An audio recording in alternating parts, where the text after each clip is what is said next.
Hello, moviegoers. Today we're talking about The Mousetrap, formerly known as Mickey's Mousetrap, which has a much better ring to it, but I'm guessing Disney wasn't a big fan. Yes, this is the Mickey Mouse horror film that was announced on the day that Steamboat Willie entered the public domain. It was scheduled to release in March, but instead got pushed back, and ever since then, I haven't really heard anything about it. When it finally came out on August 6th, I really expected to see a lot more videos on it, but I'm guessing no one really cared, because in the end, it just looks like someone trying to copy Winnie the Pooh Blood and Honey. When I saw this film stood at a whopping 2.5 out of 10 on IMDb, which is actually lower than Blood and Honey, I was not expecting much. However, and I'm really glad I'm saying this, I actually enjoyed the film. I'll get into the video now, and if you do enjoy, please do like and subscribe. I liked The Mousetrap for many of the reasons that I love Blood and Honey, but also for some different reasons. By the way, if you've noticed that I'm mentioning Blood and Honey a lot, it's because that's what I was comparing it to while I watched it, and because they're both low-budget horror movies based on a Disney IP that entered the public domain. First off, I want to say that this movie is atrocious. It's absolutely terrible. An average person would not touch this movie with a 10-foot pole.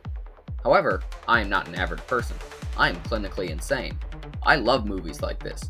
Most people draw the line at Blood and Honey. I draw the line at Halloween Friends. God, that movie was bad. This movie is bad, but in the fun way that I like. Secondly, The Mousetrap has the advantage of being a comedy, in that it doesn't need to take itself too seriously. Also, Mickey Mouse talks, and his voice sounds similarly to Ghostface from Scream. I don't know if it's just intentional or not, but it's funny to think about. Actually, now that I think about it, this movie is very similar in tone to Scream. Just to clarify, I'm not saying that the Mickey Mouse horror movie is anywhere near the quality of Wes Craven's masterpiece. I just think that it's very much trying to be like it. There are plenty of kills in The Mousetrap, although most of the first ones are off-screen. After the first half, though, they show some real blood, and it kinda makes me wish they didn't. When they use practical effects, it looks okay, but the CGI is absolutely horrendous.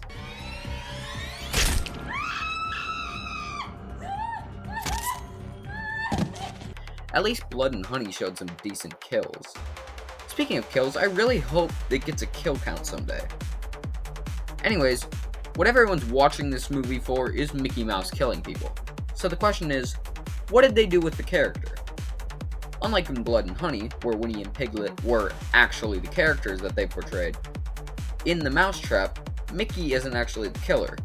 Instead, what I gathered was that there was an evil Mickey Mouse mask that possessed its wearer and gives them the power to teleport. However, if you flash a strobe light at him, it makes him unable to use his powers or something? I don't know, just go with it.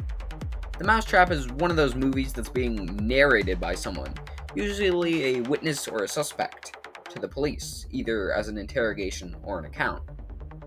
In this case, it's a goth girl named Becca. How can you hate a movie when it's being told by a goth girl? I really like that they did this. It makes it more interesting. The last thing I want to mention is the ending, which both disappoints and excites me. The movie basically ends with Mickey decapitating the main character and then peacing out. I really expected them to take the mask off and realize who it was or something, so that's the part that disappoints me. However, it excites me because it means that there may be a sequel, which I'm totally in for and hope gets made. It's a weird ending to a weird movie. In all, The Mousetrap was an enjoyable experience for me. I liked the terrible acting. I liked the story. I liked a lot about it. I especially liked this part. What do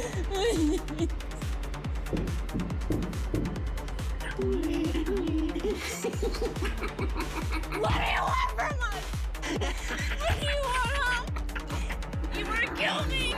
Run. Fucking do it already, bitch!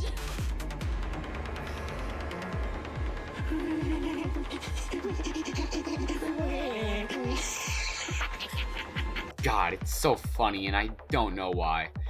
I really do suggest that you check it out, and I hope the people behind this continue to make movies, especially if it's a sequel. This film felt like Blood and Honey all over again, and I love that.